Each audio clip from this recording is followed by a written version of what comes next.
Bienvenidas a esta comunicación que lleva por título Carol o el precio de la sal, un análisis contrastivo entre el libro y la adaptación cinematográfica, elaborada por Joaquín Juan Penalba y por mí misma María Samper Cerdán.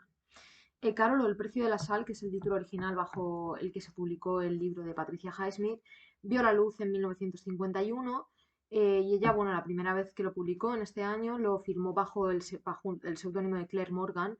probablemente por miedo a las posibles repercusiones, ya que se trata de una de las primeras obras literarias lésbicas que cuenta con un final feliz, pero bueno, en esto profundizaremos en unos minutos. No fue hasta 1989 cuando la autora ya por fin lo reimprime bajo el título de Carol y lo firma con su verdadero nombre. Bueno, Carol se diferencia del resto de pulp fictions lésbicos por el hecho de que las protagonistas no viven su homosexualidad como algo traumático ni bajo el tormento de sentirse constantemente pues poco menos que enfermas o discordantes con la norma social, sino todo lo contrario.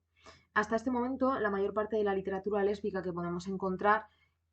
bueno, vende un poco la idea o viene a reafirmar la idea de que la homosexualidad es algo que está mal, por lo tanto el final de las protagonistas mujeres lesbianas de la literatura hasta ese momento pues era traumático, o bien morían, lo que ahora conocemos como el síndrome de la lesbiana muerta, o bien acababan en un intento de heterosexualización, el suicidio era otra de las vías de escape, etcétera. Bueno, y esto no ocurre en la obra de Patricia Highsmith. De hecho, la autora recibió muchísimas cartas por parte del colectivo agradeciéndole que hubiera plasmado en una historia un amor lésbico que no tenga un final desastroso y trágico, porque ayudaba a que la gente se identificase con esto y no sintiese un peligro su identidad sexual.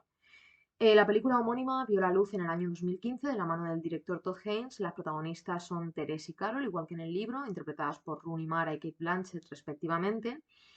Y bueno, la cinta es una adaptación de la novela de Highsmith, aunque trataremos de ver ahora algunas de las diferencias más importantes, teniendo en cuenta que la trama que se presenta sí que es la misma. Carol, la película, consiguió numerosos aplausos en el Festival de Cannes y fue nominada a 6 premios Oscar, aunque finalmente no se llevó ninguna estatuilla para casa. Em, Tanto el libro como la película narran la historia de amor entre Carol y Therese. eh, y además, pues cuenta como he dicho, y perdón por el spoiler, pero es necesario para este análisis, cuenta con un final feliz. Es decir, no hay una condena hacia la homosexualidad, ni abierta ni encubierta, en ningún caso. Sin embargo, como comentábamos, entre la película y la novela sí que hay una serie de diferencias que responden no solamente a la transición de un lenguaje a otro, puesto que partimos de un lenguaje literario para adentrarnos en un lenguaje audiovisual o cinematográfico, sino que también hay un cambio en el paradigma social. La historia del libro que escribió Patricia Highsmith, que por cierto lo hizo, bueno, mientras estaba en unos grandes almacenes trabajando como Terés para sacarse un dinero extra, pues vio pasar a una mujer con la que no tuvo nunca ni el mínimo contacto, pero en cierto modo fue una especie como de flechazo, le llamó la atención a aquella mujer y a partir de ahí surge toda la historia de Carol. De hecho, el primer borrador lo escribió en la misma noche en la que conoció, entre comillas, él conoció a esta mujer. Bueno, hay ausencias narrativas, silencios calculados, hay un efecto flashback, simbolismo y la culpa como telón de fondo que, bueno, reformulan esta narrativa de Carol y nos ofrecen dos historias que, aunque beban del mismo cauce, florecen de una forma al final muy diferente. En este caso nos vamos a centrar en el personaje de Teresa y vamos a apuntar tres diferencias fundamentales que consideramos que ayudan digamos, a apuntalar cierto estereotipo o cierto personaje arquetipo, que es el de la mujer em, insegura, inocente sobre todo. En primer lugar, en el libro, cuando Carol y Teresa se conocen, bueno, pues lo hacen porque Teresa está trabajando en unos grandes almacenes, Carol llega a comprar un artículo de regalo para su hija, para Rindy, y bueno, Teresa, al tener la dirección, porque tiene que enviar el regalo a casa de Carol, al tener su dirección le envía también una postal navideña felicitándote la fiesta, la Navidad, y entonces Carol aprovecha el recibir esta postal para ponerse en contacto con Teresa y a partir de ahí se desarrolla toda la trama. Como vemos en el libro, en la novela, Teresa sí que tiene es un personaje mucho más activo, tiene un interés en Carol y lo demuestra desde el principio en la película. Sin embargo, cuando Carol llega a los grandes almacenes y elige un tren eléctrico como regalo para su hija Rindy por recomendación de Teres, que por cierto también rompe este arquetipo, ¿no?, de mujer, niña, que juega con muñecas. Bueno, pues Carol se deja olvidados en el mostrador los guantes y entonces Teres se los devuelve y es Carol la que la llama para invitarla a comer. O sea, Teres en este caso no tiene una actitud tan activa, no tiene una predisposición en la praxis para mantener o iniciar un contacto con Carol. Por otro lado, la inocencia vista desde un punto de vista mucho más, en un sentido mucho más explícito, en el personaje de Teres lo podemos ver en que en el libro, en la novela de Highsmith, Teres se deja olvidada una carta en la que expresa los sentimientos que tiene por Carol en la mesita de noche de la habitación de invitados de Carol y esta carta la intercepta Hart, el ex marido de Carol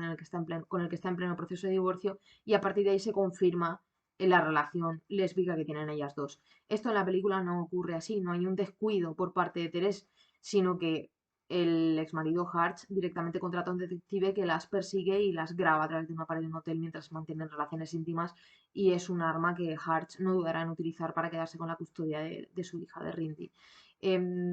Podríamos decir que en la película esta variación creemos que responde a un intento por preservar la inocencia en el personaje de Teres, a pesar de que evidentemente en la historia del libro tampoco podríamos culpar a Teres por este descuido, pero creo que esa eliminación de esa parte de la trama en la película responde precisamente a un deseo muy, muy claro de mantener la inocencia, esta vez en modo explícito, en el personaje de Teres. Y por último, queríamos señalar que en la novela el personaje de Teres no es virgen, ha mantenido relaciones sexuales insatisfactorias con su pareja y sin embargo en la película sí que es virgen, lo cual contribuye a esa narrativa de inocencia en la mujer, que por supuesto también responde a un esquema social muy machista y muy patriarcal, muy heteropatriarcal, pero consideramos que en última instancia persigue precisamente esto, una reformulación del relato donde Teresa se muestra como un personaje mucho más inocente. Por último, queríamos apuntar como conclusión que a pesar de esto, en el libro el personaje de Terés podría ser un poco más plano porque no llega a una evolución tal como sí que llega en la cinta. En la cinta vemos que Terés es un personaje que no sabe decir que no. La llega a besar un chico que no le gusta y ni se aparta ni le sigue el beso. O sea, es un personaje muy estático, muy indeciso, incapaz de tomar decisiones en su vida. También lo vemos la primera vez que come con Carol y Carol pide la comida y la bebida y Teres dice que lo mismo, tanto de comer como de beber. No es capaz de tomar decisiones, no es capaz de decir que no. Sin embargo, al final de la cinta, cuando Carol se reúne con ella para tomar el té y le ofrece un cigarrillo, vemos a Teres y escuchamos a Teres por primera vez decirle que no y rechazarlo. Y cuando Carol le pide que vayan a vivir juntas, Teres le dice ese mismo no, ese segundo no, que confirma la evolución del personaje hacia una mujer mucho más empoderada y en este caso mucho más Carol. Y Carol termina siendo también mucho más Carol de lo que es al principio, con esa escena maravillosa en la película donde delante de todos los abogados, en un speech muy directo, deja claro que de qué le sirve ella a Rindy o al mundo si vive en contra de su propia naturaleza. Muchísimas gracias.